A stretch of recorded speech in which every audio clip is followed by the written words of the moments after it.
ధర్మవరాన్ని సుందరవనంగా తీర్చిదిద్దాలని మంత్రి సత్యకుమార్ యాదవ్ పిలుపునిచ్చారు. శ్రీ సత్యసాయి జిల్లా ధర్మవరంలో మంత్రి సత్యకుమార్ యాదవ్ ఆధ్వర్యంలో చెత్తాచెదారం తొలగించారు. స్వర్ణాంధ్ర టు స్వచ్ఛాంధ్రలో భాగంగా పరిసరాలను శుభ్రం చేసుకోవడంతో సంతోషంగా ఉందన్నారు.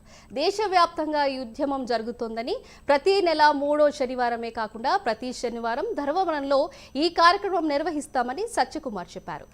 పరీక్షల తరువాత ఈ కార్యక్రమం కొనసాగిద్దామని విద్యార్థులు సహకరించాలని మంత్రి కోరారు. అటువంటి వారి అనారోగ్యం బారిన పడకుండా నివారణ చర్యలు తీసుకోవాల్సిన అవసరం ఉంది. దానికోసం ప్రజలందరూ భాగస్వామ్యం వహించాలని కోరుకుంటూ నేను ఇవాళ మిత్రుల దేశవ్యాప్తంగా ఉద్యమం నడుస్తోంది.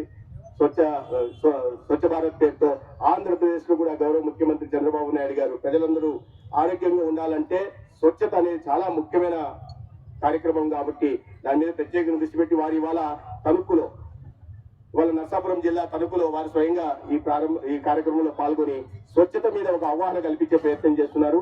ప్రతి నెల 3వ శనివారం స్వచ్ఛత కార్యక్రమంలో ప్రజలందరూ పాల్గొనాలని నేను కోరుతున్నది ఏంటంటే, ధర్మవరం ప్రజలకు ముఖ్యంగా college, junior college, inter college విద్యార్థులు కూడా ఉన్నారు.